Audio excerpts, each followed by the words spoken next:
Greetings everybody, welcome back to the channel. In this video, we're gonna talk about and do an engine bay cleaning. We're gonna talk about the tools and products you're gonna need, and we're also gonna discuss the various ways you can do it and what are the benefits of doing engine bay cleaning. So let's get right into it.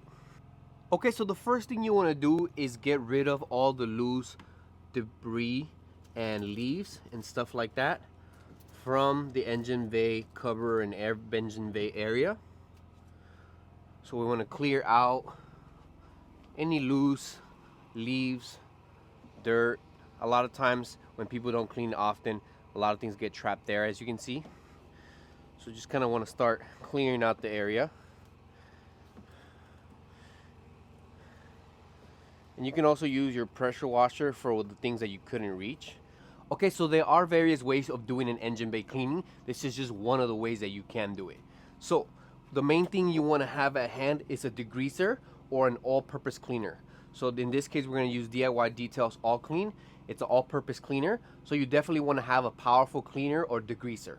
And then we also like using foam. So in this foam cannon, here we have incredible Suds, and we added a little bit of All Clean as well to just give it a little more power. So when it comes to engine bay clean, the main thing that people are concerned about and worried about is introducing water into the engine bay area.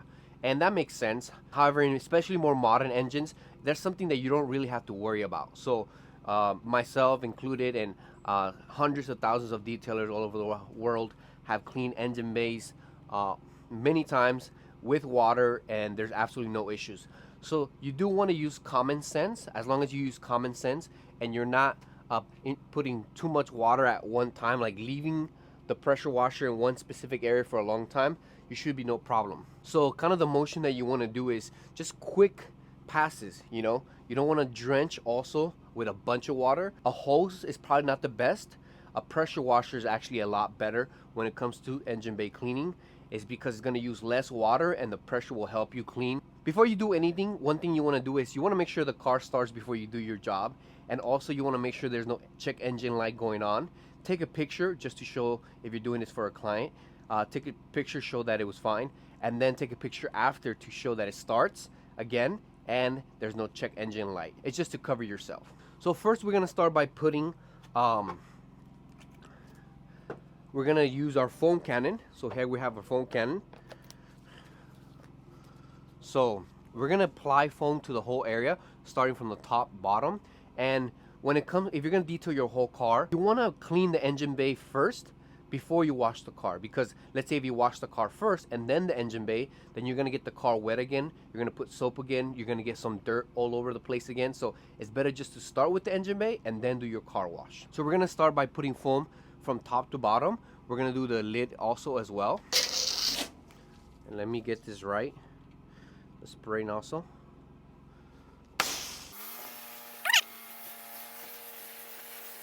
So you could also just use your degreaser and spray all over, but I feel like it takes more time and it's less efficient. The foam cannon is able to get in more places faster, so that's why I think it's better. So then we're gonna grab our brushes. Okay, so there's many different types of brushes that you can use. I'm gonna show you the ones I'm gonna use. So you wanna use a brush, like a bigger size brush, and then when you wanna get a smaller hand brush for more intricate areas, and then a brush like this to get in deep into areas that your hand cannot reach. So these are the three brushes we're gonna use. And we're gonna start with the top. And you can keep your degreaser at hand in case the foam comes off and you wanna apply a little bit, so you can just kinda apply. So again, we're gonna start from the top. Now when it comes to this cover, in many cases, it's best not to get it too wet or to even clean it if it's not dirty. And this, I'm just doing it because I'm showing you as an example, but normally the way this one was, which was not that dirty, I wouldn't normally apply foam or want to get water in it, just because it holds a lot of the water because of the material, and I don't want it to drip onto the engine bay after I'm done. So it's best usually to avoid it, but if it's really dirty, you definitely want to clean it. And here, when it comes to engine bay cleaning, the main thing is to try to get, in all the different places. Hence why you have all different types of brushes.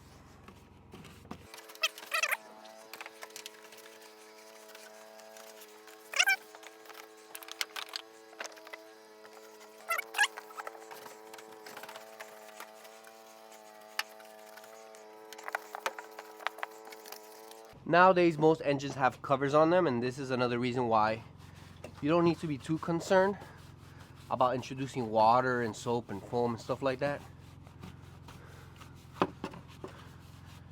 And if you wanted to, you could also take the engine bay cover off, just to make sure that you clean. Let me get my clean around it.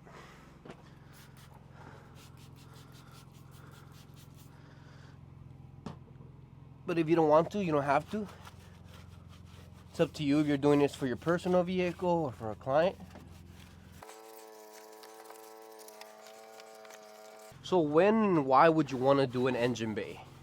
So, for example, in this case, this client took his vehicle off-road, and so it had accumulated dust and dirt. So if it's a regular off-roader, that's one of the situations you would want to do an engine bay, or a client may want an engine bay.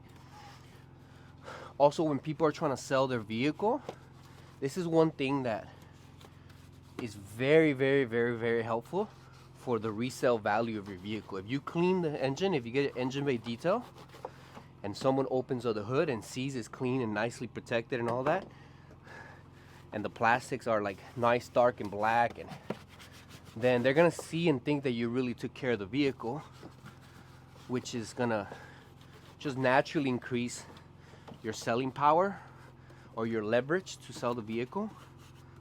So that's another kind of main reason why you would want to get your engine bay detailed or cleaned.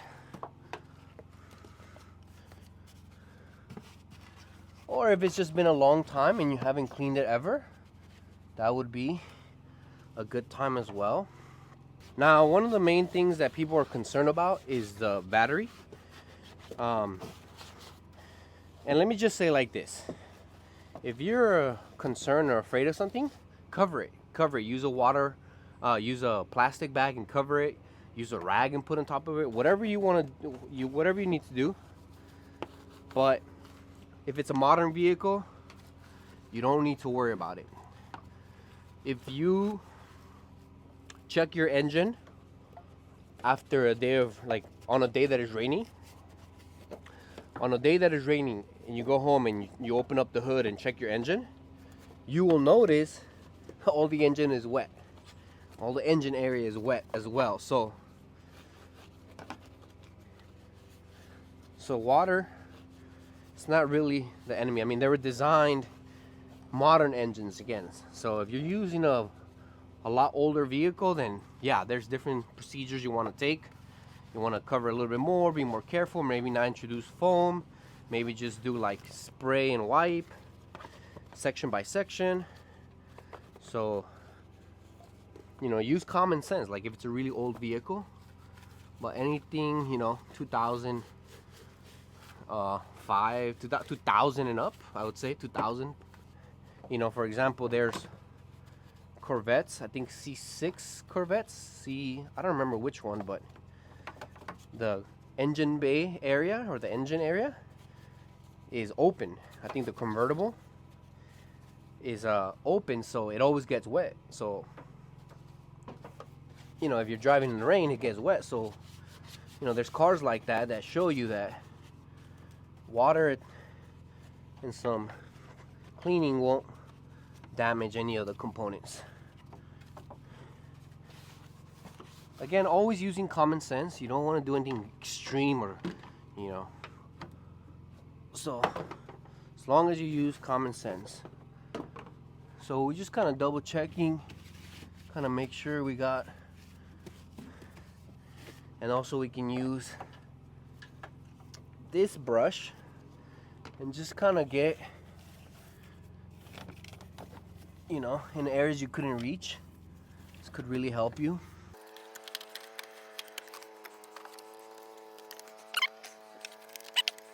Pretty much got everything here, so we're done as far as using the brushes and wiping.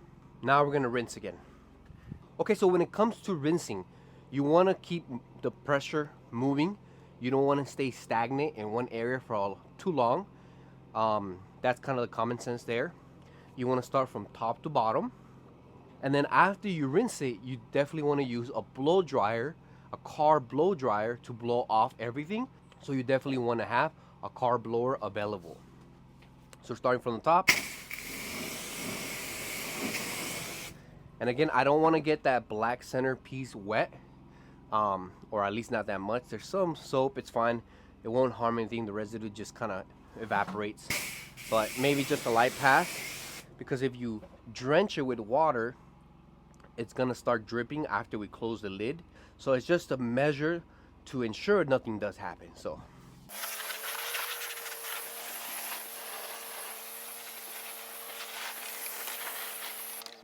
another thing is, don't use a pressure washer that has a very strong PSI, or a nozzle that has a very strong, like a 25 or a 10.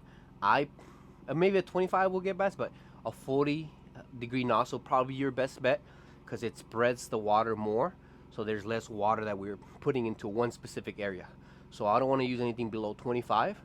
Not a strong nozzle tip, not a very strong pressure washer like 3000 and above, I wouldn't want to use. This one's 1000, so it's perfect for this.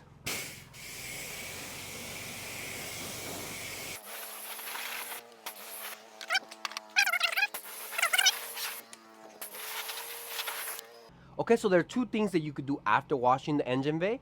You can either apply a spray-on rinse-off sealant, or you can dry it and apply a dressing. So you can use something like a paint gun, put some water-based dressing on here, and then put it all over the plastics.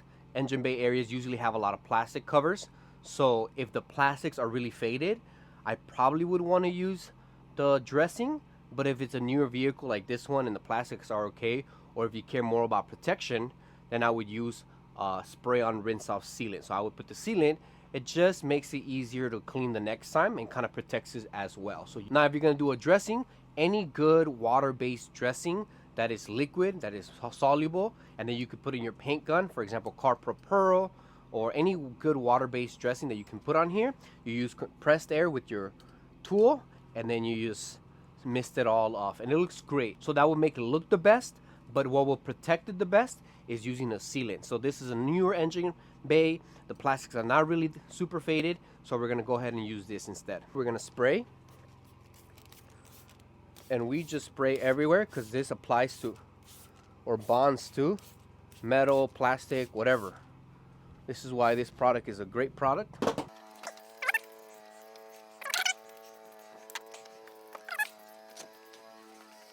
So now we're going to rinse off the sealant.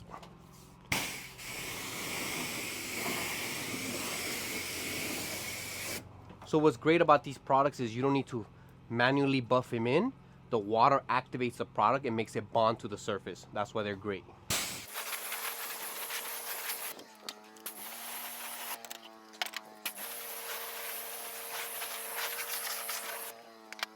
Okay, so the sealant is going to add a hydrophobic layer of protection on all the components and all the areas. It's just going to make it easier to clean next time, keep it cleaner a little bit longer, and just kind of give it a small protection. Alright, so now we're going to use our blow dryer. We want to blow everything off, especially areas where there's electrical things or close to electrical or any connections. Places where you wouldn't want water to seep into, we definitely want to use our blow dryer for that. So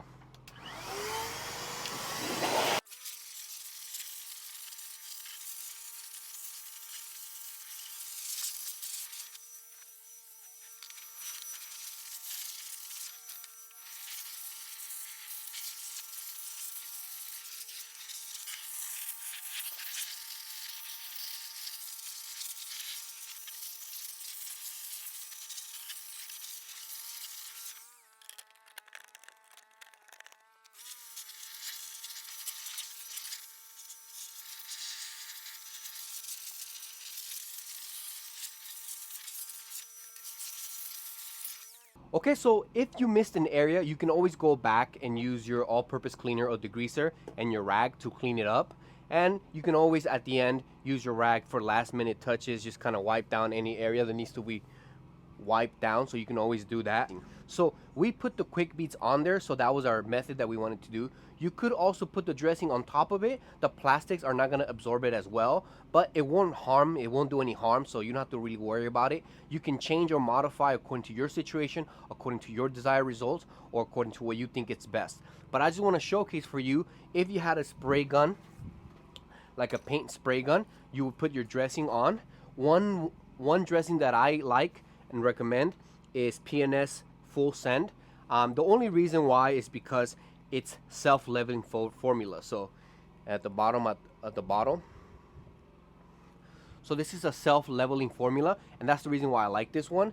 It seems to work great for engine bays, but you can use any dressing of your choice. And if you have a compressed air gun, we would just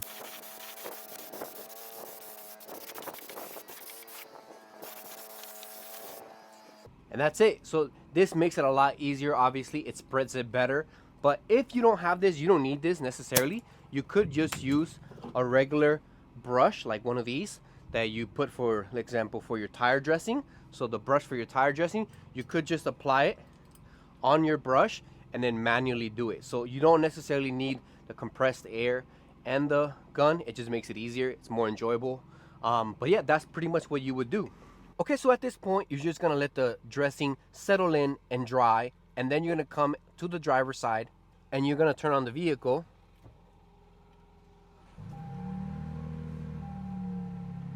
Make sure it turns on and that we have no engine light, as you can see here. Sorry for the glare. So oil maintenance required, that was from him. But as you see, there's no check engine light. The car turned on, no problem. But what you want to do here, the reason why we do this, is to take a picture and just show that the car was working perfectly fine after you did your engine bay cleanings. All right, so I'm going to show you how the engine looks afterwards, the engine bay. And as you can see, nice and clean. And the dressing definitely adds a nice finishing touch, for sure. Unfortunately, I didn't take a good video of the before, so I just have a picture, so I'll show you that. But as you can see, it looks like a brand new engine, brand new vehicle. So okay, so there you guys have it. That's how you would do an engine bay detail. If you have any questions, feel free to drop them in the comment section and share your thoughts. Thank you so much for watching again, and I'll see you on the next one.